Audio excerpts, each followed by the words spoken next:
Season 2 Reloaded is here, and you guys already know what that means. We're going to take a look at my settings and see what I've been up to during the season so far. So I changed up a couple of settings, not too many, but if you only watched my last season update video for settings, then you'll notice a few differences within this one, and my accuracy is just so much better. I'm so much faster. My movement is crazy. I'm just getting a lot better at this game because of these settings. So I'm going to share these settings with you guys. Let's get into it. This is the Season 2 Reloaded updated settings. I'm going to share it with y'all. And now quickly, guys, before we get into the video, if you could let me know down in the comments below, what sensitivity do you play on? I need to know what everyone's comfortable at. I don't know. I play on 12 and 13, 12 horizontal, 13 vertical. Let me know what you guys play on down in the comments below. Let's get into it. Now, not only are these settings going to make your game look better, they're going to make you play better, and they're just overall really, really good settings that I honestly suggest using. There's some settings that I cannot tell you guys to change. It has to do with your comfort level, but there's some settings I gotta tell you guys you kind of need to change in order to just be faster, in order to play a lot better and stuff like that. Now, before we get into the video, if you guys could drop a like and sub to the channel, I would truly appreciate that. And one thing I want to say is that I'm happy that Das House is a 24/7 playlist,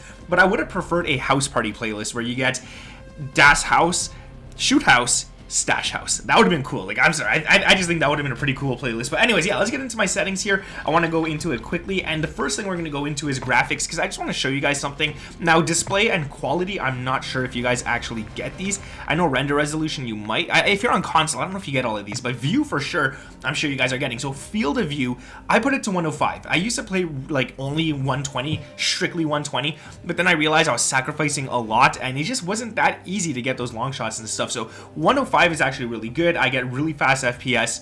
I'm able to see long distances, and when I'm aiming down sights, it's not so hard to win gunfights. And then the ADS field of view, I leave it at independent. Now, a few things that you guys should do here is definitely turn off the world motion blur, weapon motion blur, film grain, and then all of these you want to set it to the least. All right, like the camera movement and stuff, if you set this to the default 100, every time you're moving, it's going to be shaking a little more on your screen. It's going to look awful. If you lower this, it's a lot more smooth. The game's a lot easier, and it's also easier to spot people. All right, and especially if you have the blur off. Again, if you turn blur on, the enemies are just going to blur into the background. The enemy himself won't blur, but your gun is going to blur.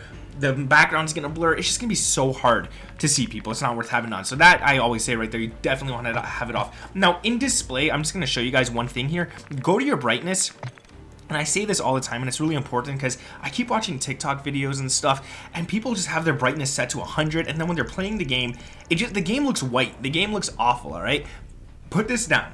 Do not have it up. Where it says not visible, you actually want that to be not visible. And for me, where it says barely visible is really nice at 55. Now, I would say you could play anywhere from 50 to 60 if that's the case, but for you guys, it might be completely different. For you guys, your not visible might be at 90, it might be at 60, it might be at 30. You just got to make sure that you're setting that properly for your game to look the best. And when you set it properly, that's when the colors are vibrant and they pop a lot more. But yeah, let's get into some controller settings, because I know that's what most of you guys are here for, and I want to talk about these for sure. So, controller settings. I have my bumper ping off, and I have my flip on. The reason I have flip on is because I honestly have no back paddles. I got nothing. I'm literally just a basic PlayStation 5 controller, a blue one, but there's nothing else to it besides a control freak, which, by the way, if you guys want control freaks, use code iDoNick and save yourself 10%. It's good. They're awesome, and they help with your accuracy a lot. And if you use them, you know what I'm talking about. You can't play without them. They're just that good. Code iDoNick, guys. Now, if you flip, if you're on a PlayStation controller,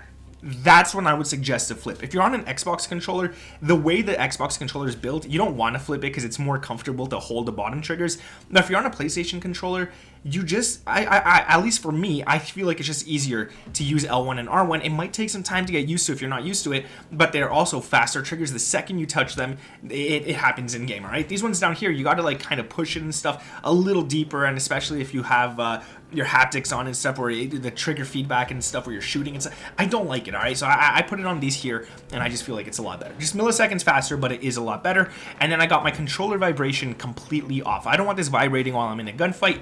I don't want that, because every time it vibrates, your thumb is vibrating with it, and little micro movements, it messes up your accuracy, all right? So honestly, I turn it off, and I've noticed great results. I've turned it off for years now, since Black Ops 2. Now, my dead zone inputs. This is pretty important, okay? This is one of the most important things I want to tell you guys for this video.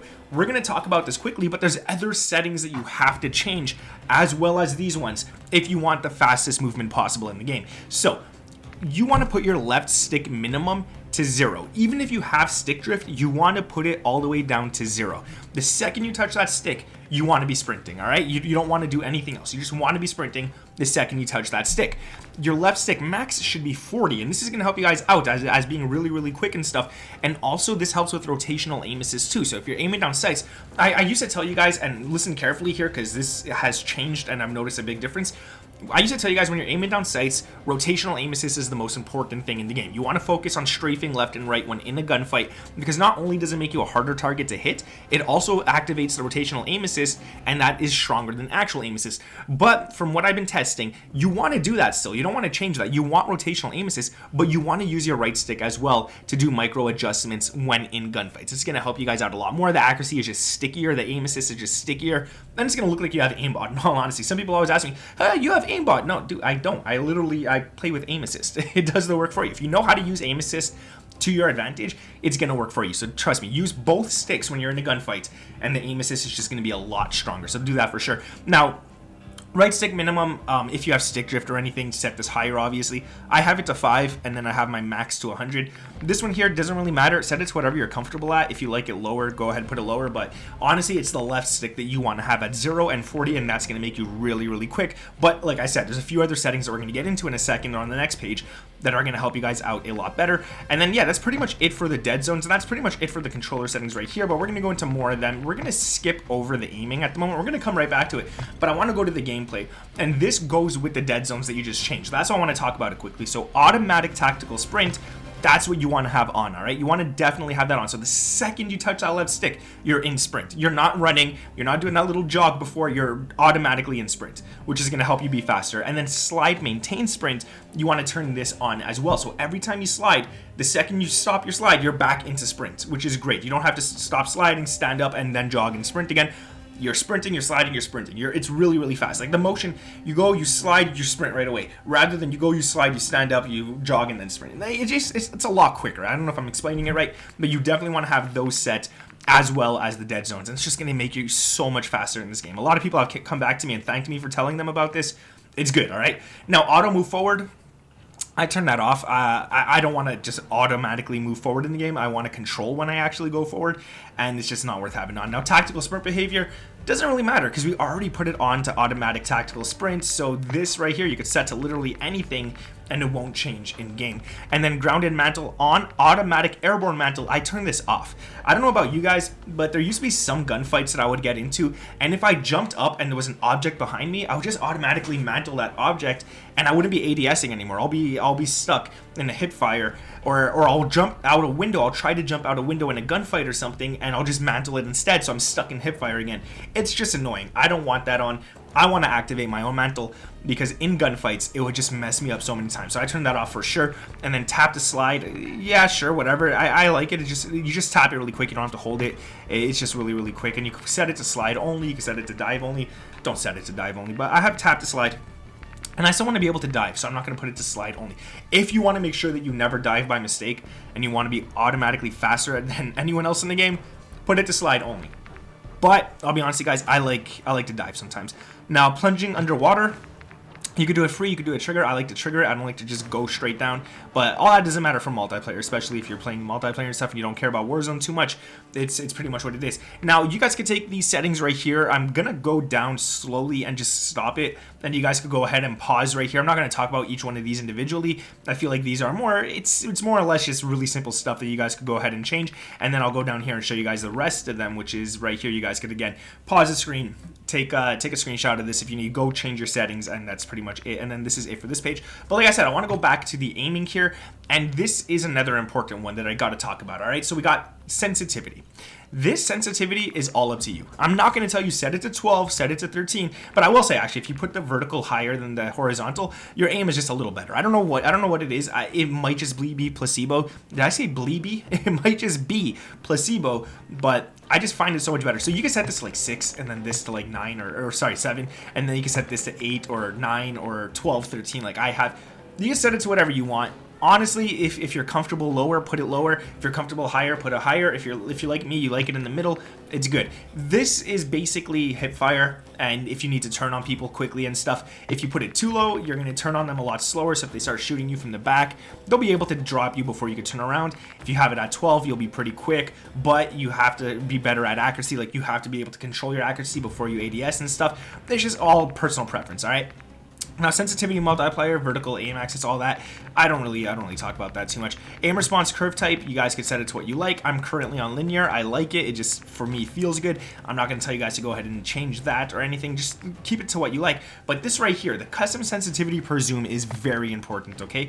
So as you guys can see, the lower my zoom, the higher my sensitivity. The higher my zoom, the lower my sensitivity is. So for the regular zoom, this is like your regular red dot sight type things, like the Cronin Pro or the mini dot or the all of those ones pretty much. I have it to 0.90. The iron sight as well as this one right here, I have it to 0.90. You're a lot more accurate than if you set it to 1, but you're not too slow. So if people are up close and they're running around really, really quick, you're not going to lose them in your sights and stuff. They're not going to be able to dodge you or anything. It's fast enough. But the higher you go, so if let's say you're playing with a sniper or something, you don't want to be really fast on ADSing. You don't want to, because you're really zoomed in. The part of your screen that where your whole screen is like this, for example, okay? And then you're just zoomed into a little part like this. If you keep moving really, really fast, it's just going to go all over the screen. Like, it's again, something that's hard to explain. Kind of got to just try it out yourself. Put it lower, all right? You're going to thank me later. Just put it lower. And that's pretty much it right there for the custom sensitivity per zoom. And then I got my aim assist type as Black Ops. Again, this might change the game, might not change the game. Honestly, I feel like it does, but I feel like it doesn't at the same time. I know last year at the beginning of Modern Warfare 2, Black Ops was broken and it actually had like aimbot built into it practically. It's different now, but I got used to using it, so that's what I leave it at. Then pretty much that's about it. Now, audio settings, again, I'm not going to go into the audio settings.